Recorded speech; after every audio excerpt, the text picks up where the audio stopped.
ನನ್ನ ಮಗ software engineer ಆದ್ರೂ ಬಸ್ಸಲ್ಲೇ ಓಡಾಡ್ತಾನೆ. ಸ್ಕೂಲಲ್ಲೂ ಅಷ್ಟೇ ಅಷ್ಟ್ ಒಳ್ಳೆ ಮಾರ್ಕ್ಸ್ ತೆಗಿತಿದ್ರು ನನ್ನ ಮಗ ಬಸ್ಸಲ್ಲೇ ಹೋಗೋದು. ನಮ್ಮ ಬಗ್ಗೆ ಕೆಟ್ಟ ಕೆಟ್ಟದಾಗೆಲ್ಲ ಮಾತಾಡ್ತಾರೆ, ಒಪ್ಪನ ತಿಕ್ಕ ಉರಿಸ್ತಾರೆ. ಆದ್ರೂ ಇವ್ರಿಗೆಲ್ಲ ಏನು ಮಾಡಕ್ಕಾಗಲ್ಲ, ಬಿಕಾಸ್ ಇವ್ರು ನಮ್ಮ ರಿಲೇಟಿವ್ಸ್.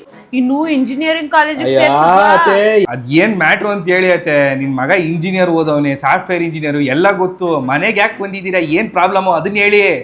ಹೋಗ್ಲಿ ಬಿಡತ್ಲಾಗೆ. ಅಕ್ಕ ನನ್ನ ಮಗಂಗೊಂದು ಹೊಸ ಕಾರ್ ಕೊಡ್ಸೋಣ, AC ಓಡಾಡ್ಕೊಂಡಿರ್ಲಿ ಅಂತ ಅನ್ಕೊಂಡಿದೀವಿ. ಆದ್ರೆ ಅವ್ನಿಗೆ ಏನಪ್ಪ ಮಾಡೋದು, ಓಡ್ಸಕ್ಕೆ ಬರಲ್ಲ ಕಣೋ ಇನ್ನ. ಅದಕ್ಕೆ ಒಂದು ಸೆಕೆಂಡ್ ಹ್ಯಾಂಡ್ ಕಾರ್ ಹೆಸರು ಹೇಳೋ, ಅದ್ರಲ್ಲಿ ಚೆನ್ನಾಗಿ ಕಲ್ತ್ಬಿಟ್ಟು ಓಡಾಡ್ಲಿ. ನಿಮ್ಮ ಮನೇಲಂತೂ ಏನು ಕಾರ್ ಇಲ್ಲ, ಆದ್ರೆ ಯೂಟ್ಯೂಬಲ್ಲಿ ನೋಡ್ತಿಲ್ಲಪ್ಪ ಬೆಳಗಾದ್ರೆ ನೀನು ಆ ಕಾರು ಈ ಕಾರು ಅಂದ್ಬಿಟ್ಟು. ನೀನು ಕೆಲ್ಸಕ್ಕೆ ಹೋಗ್ಬೇಕು ನನ್ನ ಮಗನ ಥರ ಸಾಫ್ಟ್ವೇರ್ ಇಂಜಿನಿಯರ. ನೀನು ಒಂದು ಹೆಸರು ಹೇಳು. ಹೇಳಪ್ಪ ಹೇಳು. ದಿನ ಬೆಳಗಾದ್ರೆ ಮೊಬೈಲ್ ಇಟ್ಕೊಂಡು ಕೂತಿರ್ತೀಯಲ್ಲ, ಆ ಕಾರು ಈ ಕಾರು ಅಂತ ಹೇಳು.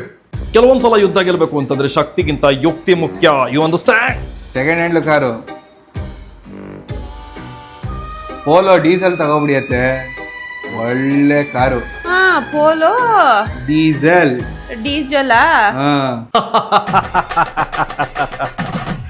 ಇನ್ಮೇಲಾದ್ರೂ ಅವ್ರ ಫ್ಯಾಮಿಲಿ ನಮ್ಮ ಫ್ಯಾಮಿಲಿ ಹಿಂದೆ ಬೀಳದ್ ಬಿಟ್ಟು ಆ ಕಾರ್ ಹಿಂದೆ ಬೀಳ್ತಾರೆ. ಅವ್ರ ಮಗ ಕಾರ್ ಓಡಿಸೋದ್ ಕಲಿತಾನೋ ಬಿಡ್ತಾನೋ, ಆದ್ರೆ ಕಾರ್ ರಿಪೇರಿ ಹೆಂಗ್ ಮಾಡೋದಂತೂ ಕಲಿತಾನೆ.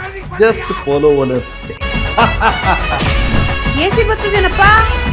AC ಎಲ್ಲ ಬರುತ್ತೆ, ಹಾಕೊಂಡು ಕುಂತ್ಕೊಳ್ಳೋದೇನೆ.